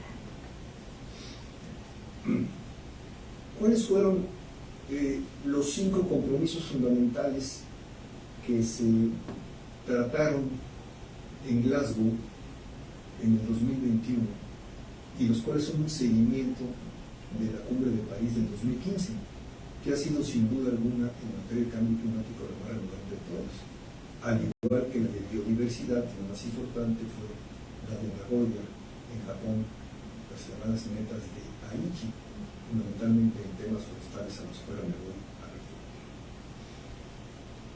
referir. Las metas fundamentales que se pactaron en Glasgow fueron frenar la deforestación. Las cifras mundiales de la deforestación en el mundo son prácticamente aplastantes. En Glasgow 124 países asumieron el compromiso de detener y revertir la pérdida de bosques y la degradación de la tierra. De esos 124 firmantes, 100 de ellos cuando menos representan el 85% de los bosques globales. Esta iniciativa fue encabezada por el Reino Unido y va a ser respaldada por fondos de más de 19 mil millones de dólares en financiación, aportados fundamentalmente por los países más desarrollados. Sin embargo, estas metas, en concreto frenar la deforestación, pues no vino acompañada de mediciones fiables y confiables a corto plazo que pudieran tomar decisiones o medidas para poder llegar a cumplirlas. Mientras esto sucede, pues en el mundo continúa la deforestación. Un dato, 258.000 kilómetros cuadrados de bosque, una superficie mayor que todo el Reino Unido, se perdió tan solo en el 2020. Son cifras de la medición más científica que se cuenta, que es Global Forest Watch. Y añada también que tan solo en el gobierno de Bolsonaro, en la Amazonia brasileña, la deforestación, tan solo en los últimos 2 años del gobierno de Bolsonaro, aumentó en un 22%. Nosotros nos adherimos finalmente en Glasgow, México, a este compromiso después de varios días de mantener la negativa. Y seguramente lo fue por pudor, porque el Tren Maya va a pasar a la historia como el ecocidio más grave de los casos que se conocen y que han llegado, por cierto, a la Suprema Corte.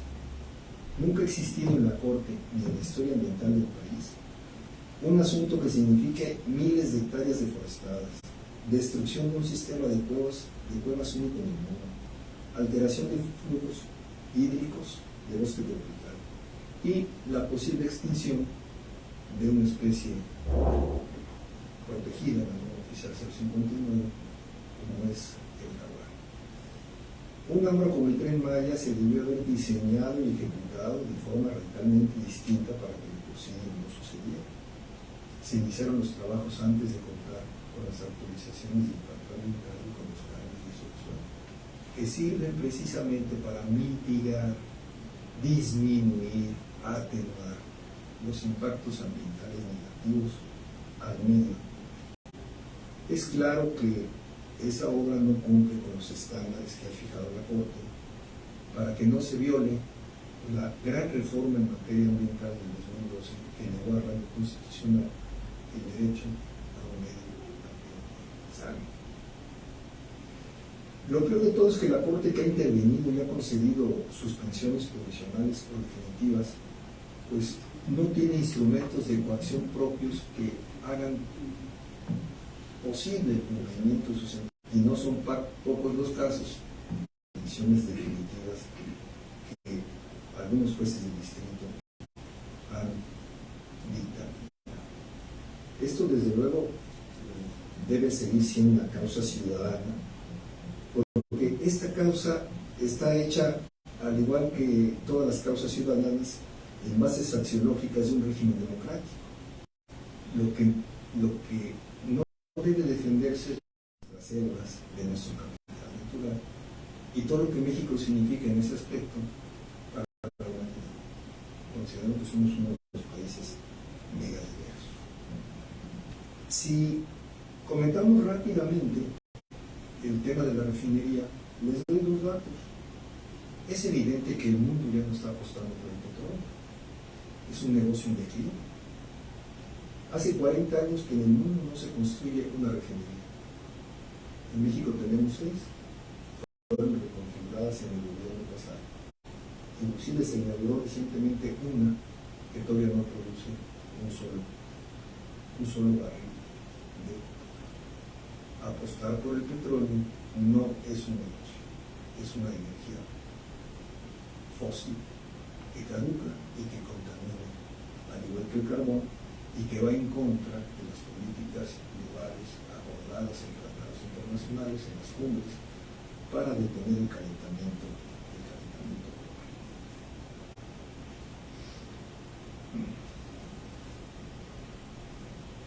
Siguiente meta: erradicar el metano. De las 5 que se pretenden cumplir por parte de nuestro país. Bueno, este acuerdo fue promovido fundamentalmente por la administración Biden, que, como saben, retomó los temas que el señor Trump había desalentado con su política negacionista del cambio climático. Inclusive el señor Trump inició gestiones para abandonar el acuerdo de París, lo cual no logró concretar por lo corto de su mandato de tan solo 4 años.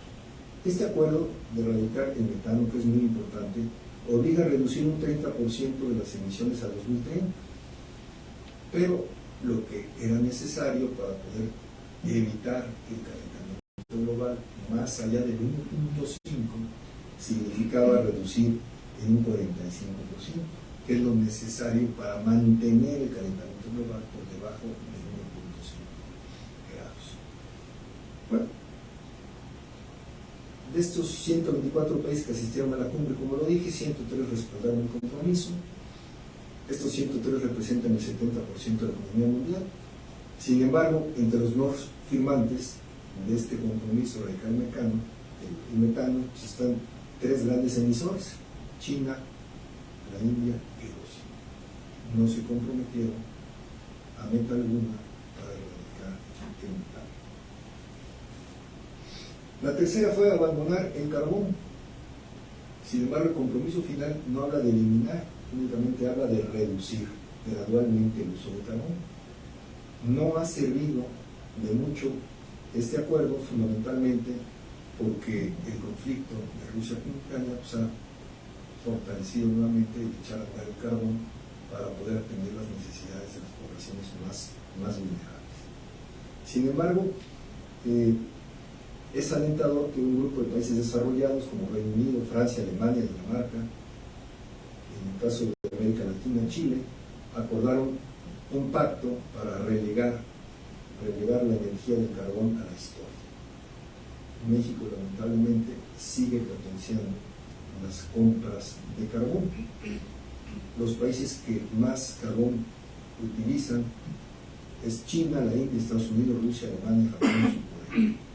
México en esta lista no está, por lo pronto, en esta lista de los 10 países que utilizan más carbón. Sin embargo, bueno, esta propuesta que era eliminar el carbón quedó simplemente para disminuirlo. Y como lo he comentado, al igual que en el caso del metano, algunos países rechazaron este acuerdo: Australia, India, Estados Unidos mismo, Japón y China, que tienen más de la mitad de las plantas de carbón que operan en el mundo. México, desde luego, tampoco se sumó a este compromiso de eliminar el carbón, únicamente fijó el compromiso de disminuir. Es particularmente grave. Cuarto de los 5 compromisos: no fabricar coches de combustión en 2035. Bueno, la ONU propuso que todos los países desarrollados dejen de fabricar estos vehículos en 2035 y que el tope para el resto sea 2040. Este esfuerzo fue liderado por el Reino Unido, como muchos de los temas. Noruega, por ejemplo, ya se ha comprometido que no tendrá ningún coche de combustión a partir de 2025. España, tan cercano a nosotros, en 2040 producirá el último vehículo de combustión. Y fuera de Europa, pues muy pocos países han aprobado calendarios concretos, solamente Canadá en 2035. Y en Estados Unidos únicamente los progresistas estados de California y Nueva York lo han comprometido para antes del 2030. Quinto objetivo: cero neto de emisiones. Bueno, parece difícil llegar a cero neto de emisiones para el 2030 y más aún para el 2050, quedan 7 años para el 2030. Parece difícil poder cumplir con esta meta, que tiene mucho que ver con los primeros compromisos de París a que me referí, que es fortalecer una economía baja en carbono, detener la pérdida de biodiversidad, fortalecer la capacidad hídrica del país y mejorar la gestión de los residuos, ya sean los residuos peligrosos, los sólidos, que son compromisos muy claros que se fijaron desde París. Será prácticamente difícil llegar a esta meta de disminuir y llegar al 2050 con cero neto de emisiones, pero es necesario para mantener nuevamente el 1.5 del calentamiento global.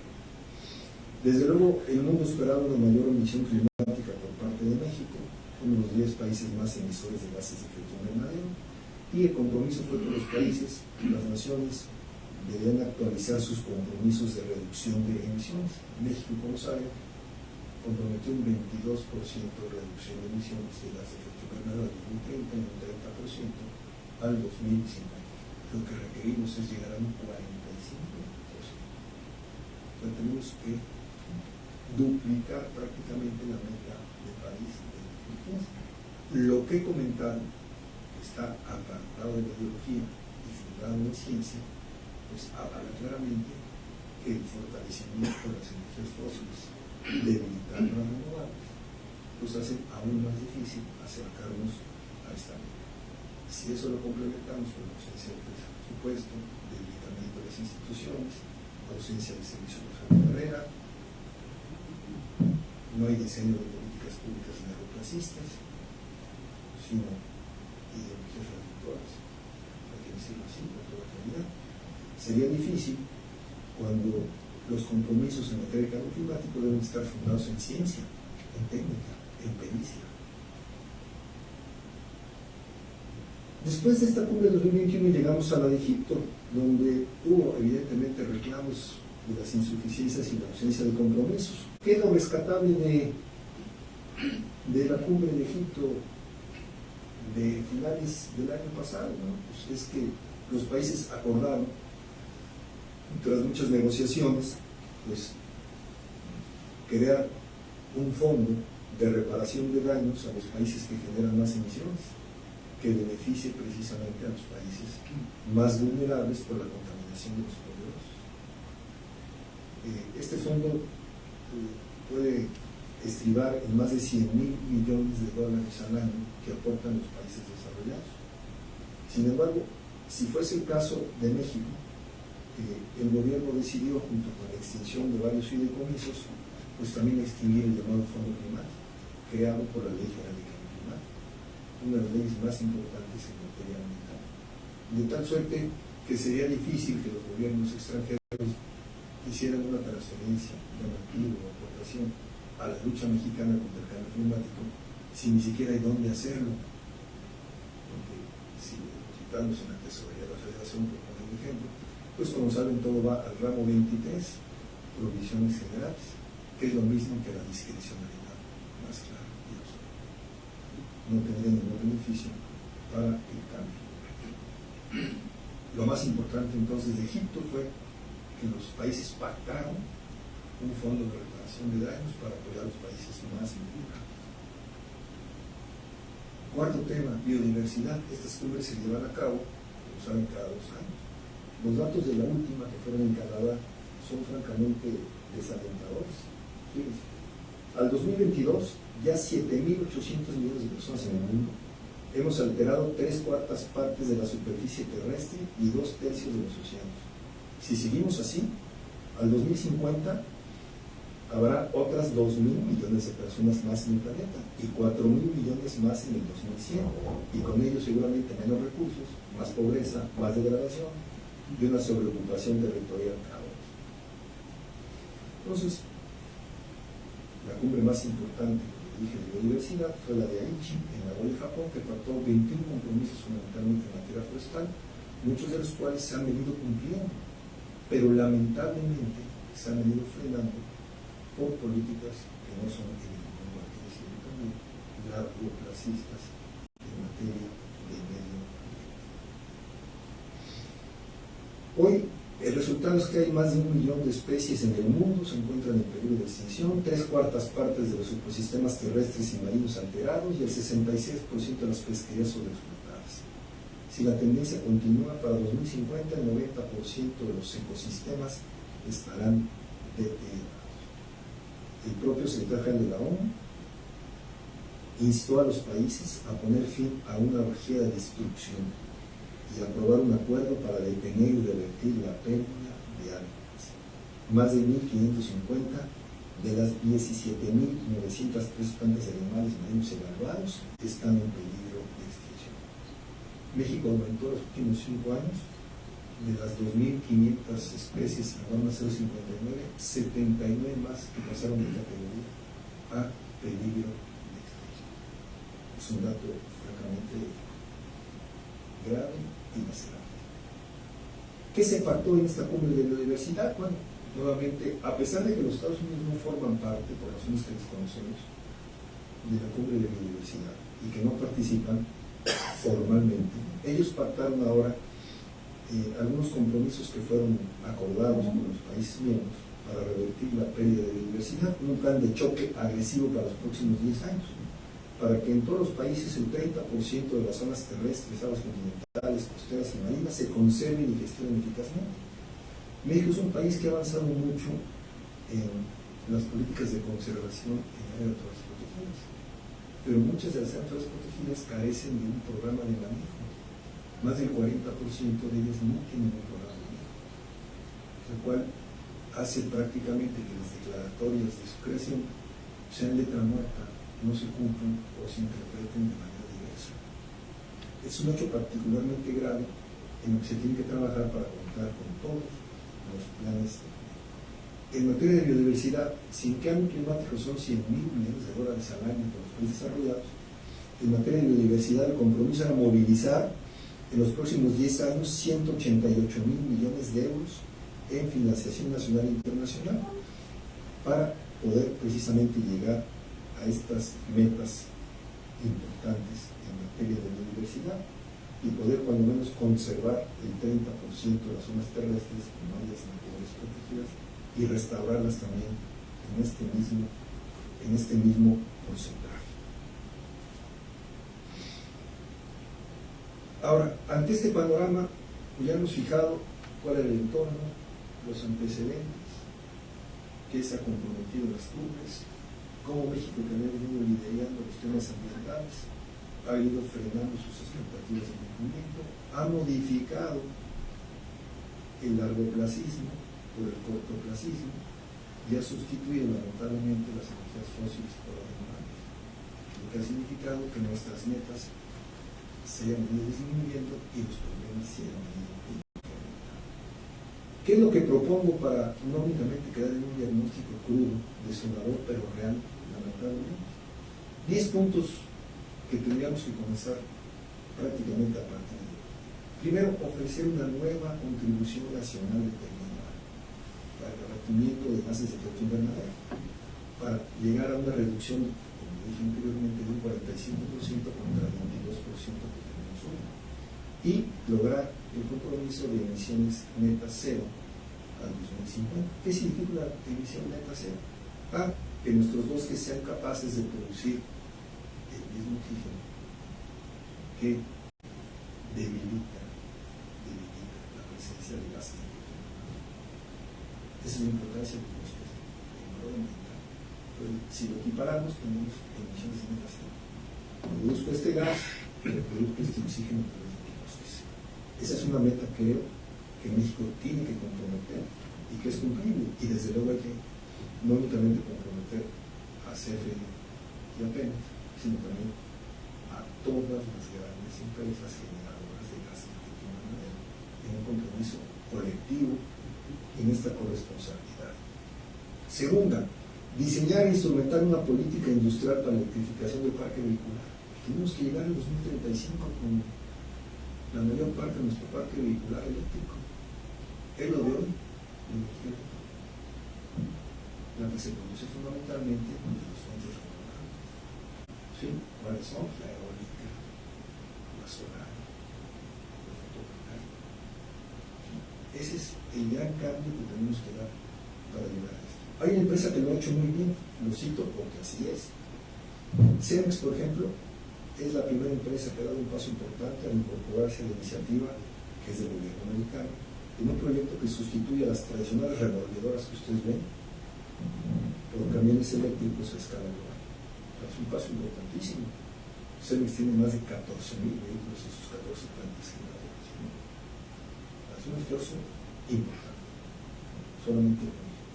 Tercera idea o propuesta: elaborar y puesta en marcha de una nueva política de vivienda que respete perímetros de contención. Esto es, ya no podemos continuar creciendo el desarrollo urbano y inmobiliario en terrenos con vocación forestal. No podemos hacerlo. Solamente el 11% de la población del país, el 11%, vive en zonas urbanas. El resto vive en zonas que tienen valor forestal en sus tierras y que han ido creciendo de forestal este crecimiento urbano. Es una cifra espeluznante. Tan solo en Valle de Bravo hay 600 desarrollos inmobiliarios irregulares. 600. Parece un número bastante pobre, pero es un daño impresionante. Cuarta, pues hay que extinguir gradualmente la explotación y uso de hidrocarburos como combustibles para el 2045. Hay que utilizar mientras el gas natural como elemento de transición. Eso parece importante. E ir migrando hacia energías renovables. Apostar por el petróleo, el mundo lo demuestra. Hace 40 años que en el mundo no se construyó una refinería. La última que se construyó en México fue hace 20 años, sin contar esta última, que por cierto se hizo en una zona de humedad en Mangle y se gastaron 300. Simplemente como. Quinta, inversiones a gran escala en energías limpias, expansión de la red de transmisión, desarrollo de red inteligente, interconexión mediante cable submarino de la península de California al sistema eléctrico nacional, etc. Por ejemplo, una buena idea, que también hay que decirlo, que ha tenido el gobierno es el Plan Sonora, donde se va a generar energía eléctrica a partir de energía solar. Esto hay que destacar, es un buen esfuerzo positivo del gobierno que está emprendiendo en Sonora un ejercicio que no debe replicarse en otras entidades federativas. Sexta, lograr un sector de transporte terrestre de cero emisiones. Ya lo hemos visto, la mayor contaminación de gas de efecto invernadero es el transporte. La segunda es la generación de energía.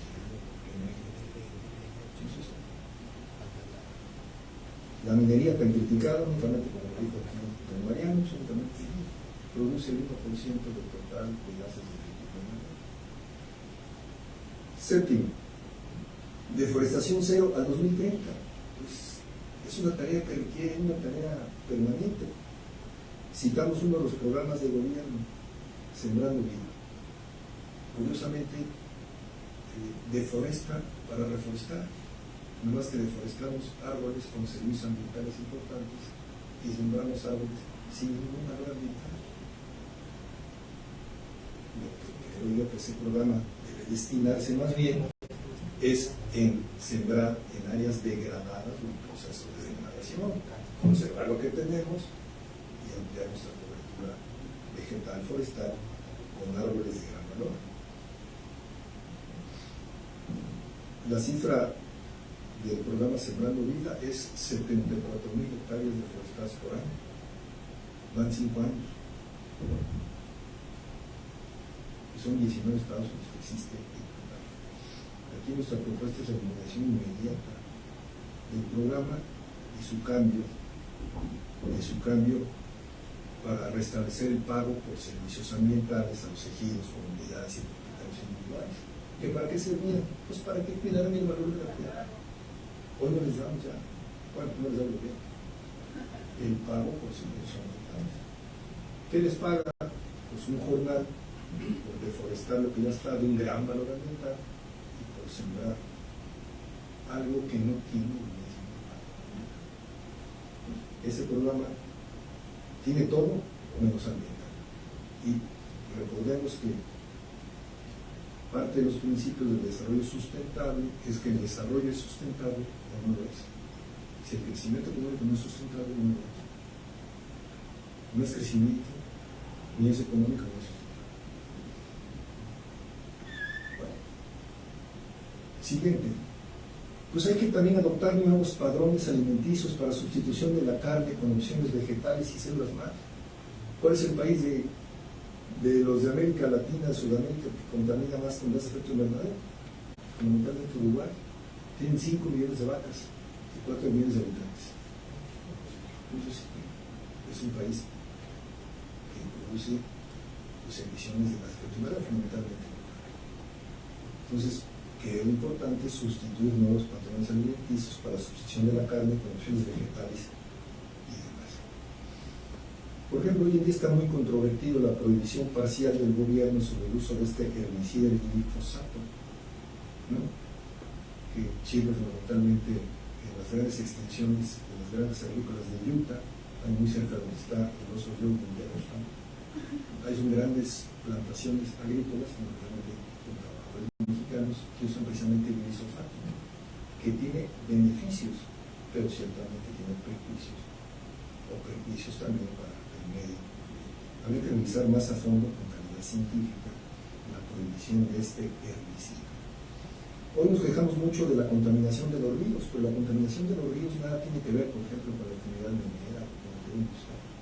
Tiene más que ver con la ausencia de tratamiento, de plantas de tratamiento y su correcto funcionamiento. Y fundamentalmente también por el pésimo tratamiento de las aguas mineras. Esa es una realidad. Y por el pobre funcionamiento de los sistemas de agua potable de alcantarillado, que dependen fundamentalmente de los estados y municipios. Es otra realidad. Si los estados viven del 80% de las participaciones federales y el único impuesto que cobran es el impuesto sobre nóminas, pues es muy difícil que los estados sean autosuficientes, no se endeuden y no cumplan las expectativas de quienes los elegimos. Por eso crece el populismo, pierde la democracia y no ganan los mejores, ganan los más populares. Novena, hay que crear un banco de desarrollo sustentable a cargo de la inversión en sistemas de manejo de residuos, tratamiento de aguas residuales, infraestructura, el Banobras del desarrollo sustentable, con fondos exclusivos anuales que se dediquen precisamente a los temas ambientales, con políticas de Estado largoplacistas, con mediciones cumplibles de cara a la sociedad y con testigos sociales que valoren todo cuanto se hace en las operaciones de este banco. Esto es, la primera acción es alejar a la política, en el sentido malo de la palabra, de las decisiones ambientales que requieren ciertamente audacia política, pero más pericia técnica, ciencia de calidad, para hacerlas sustentables. Y la última, pues hay que establecer un impuesto significativo de las emisiones de carbono. Ciertamente se cuenta con algún impuesto que ha dado pocos frutos y algunos estados han intentado copiar y han fijado impuestos ambientales a algunas actividades. El único estado que ha superado el tamiz del aporte ha sido Zacatecas, pero muy delimitado en puestos muy particulares y muy específicos, porque saben, pues es materia federal el tema. ¿Cuáles son entonces, en cuanto hemos dicho aquí, algunas reflexiones finales que quiero compartir con ustedes? Primero, la hoja de ruta del desarrollo sustentable no tiene regreso. Estamos ante una emergencia climática grave que de no actuar pronto terminará, sin duda alguna, con la calidad de vida, la calidad del aire y sobre todo con la vida de millones de generaciones jóvenes del planeta. Dos, es necesario y fundamental que la toma de decisiones que impacten nuestro capital natural, o sea, los que deciden en temas ambientales, basen su decisión única y exclusivamente en la ciencia y calidad, en la razón técnica y la científica, en el fomento de las energías limpias y en el cumplimiento de las leyes conservacionistas de nuestra gran biodiversidad. No hay otra opción. Es preciso incorporar la importancia del cuidado del medio ambiente en todas las políticas públicas. Como aquí se ha dicho, de manera transversal, hay que consolidar nuestro modelo de organización de la gestión ambiental. Una vieja reforma a la Ley General del Empleo Personal Ambiente, que es la ley más importante de materia ambiental, la ley madre, la ley fundamental, una ley de 1988, aprobada por unanimidad en el Congreso. No recuerdo ningún otro que estuve 10 años en el Congreso que haya sido aprobada por unanimidad, no recuerdo ninguna. Esta ley permitía precisamente una descentralización gradual de las funciones y atribuciones en materia ambiental, que se correspondía además con las reformas de ese mismo año al artículo 73 de las facultades del Congreso. Si cumplimos la idea que se tenía con esta gran reforma, pues tendremos una mejor distribución de competencias en materia ambiental, un mayor peso de decisiones a los ayuntamientos, a los estados y mayor presupuesto para atender la problemática ambiental en los estados y los municipios donde se generan estos problemas. Es preciso, por tanto, avanzar en una auténtica descentralización de los temas ambientales en las entidades federativas y en los municipios. Hoy vivimos una centralización que está terminando por asfixiar los últimos pataleos de un federalismo moribundo. Hay que decirlo. Y bueno, de todo cuanto hemos dicho, sin duda, si queremos políticas públicas, pues tenemos planes, programas, acciones, compromisos, funcionarios capacitados, dependencias sólidas, presupuestos razonables, pues de vez en cuando, sin importar la belleza de todo esto, pues tenemos que evaluar los resultados. Y por eso tenemos instituciones que pueden evaluar anualmente estos resultados, además que la tarea que desde luego le corresponde al Congreso de la Unión, que es clara y nítida. Por eso nunca como ahora los temas ambientales deben ser una política de Estado. México es uno de los países de mayor biodiversidad, tenemos una enorme responsabilidad para conservar nuestra riqueza, consolidar nuestro futuro, requerimos de voluntad política para cumplir no solo con nuestra legislación, sino también con los acuerdos internacionales, acciones concretas, coordinadas, para frenar lo que persiguen estas modestas ideas en el libro. Pues hay que frenar el incremento de la temperatura de la atmósfera, hay que frenar el cambio climático, el calentamiento global, la pérdida de diversidad biológica, donde mayormente las tendencias se están armonizando. Estamos claros que todo el mundo aspiramos a superar la pobreza, lograr la equidad, hacer justicia con la ley, avanzar en el bienestar social. Son propósitos en que todo el mundo coincide, sin importar la ideología de la política. Son propósitos inaplazables. Pero no podemos decir que queremos eso a costa del deterioro ambiental. Eso es inasumible, porque eso juega con el futuro de miles de generaciones jóvenes del planeta. En suma, nuestra generación no quiere ser la orquesta del Titanic, para decirlo más claramente, sino queremos participar activamente en el salvamento, precisamente, de este buque icónico. Por tanto, la visión del futuro debería definir la agenda del presente. No hay expertos en lo que va a pasar, pero sí hay datos técnicos científicos. Ninguno de nosotros llega tarde ni temprano a su responsabilidad. Todos llegamos a nuestro tiempo. Nosotros tenemos que cumplir con el nuestro. Mi opinión es que ya perdimos el presente, hay que recuperar a partir de hoy el futuro. Muchas gracias.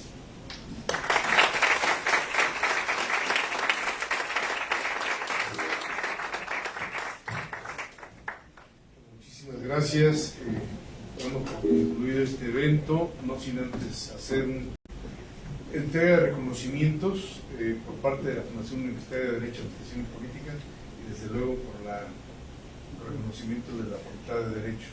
En primer término quiero hacer entrega del reconocimiento de la Fundación Universitaria de Derecho, Administración y Política al doctor Edgar Pérez González por sus comentarios en la presentación del libro, todo al 1.5 grados centígrados, 10 temas a considerar, de la autoría del doctor Guillermo Aro Welches, publicado en formato electrónico e impreso por Fundap 2022, evento presencial y transmitido por Facebook Live. Firma su servidor, Rodolfo Vega Hernández. Doctor, muchas gracias.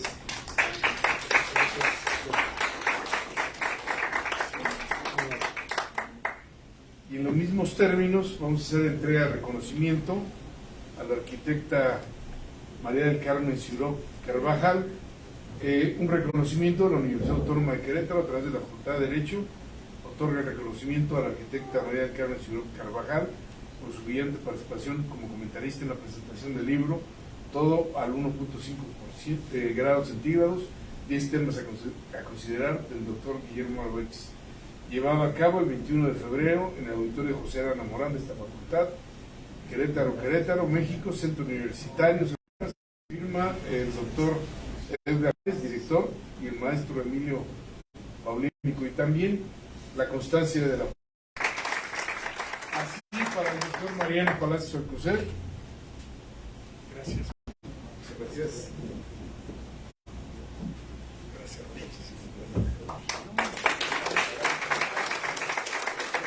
Al doctor Guillermo Álvarez, autor. Gracias, muy amables a todos.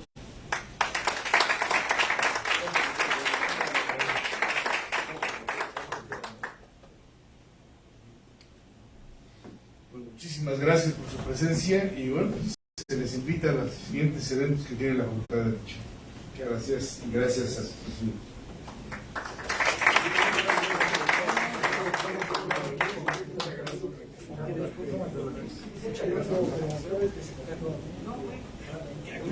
Sí, sí.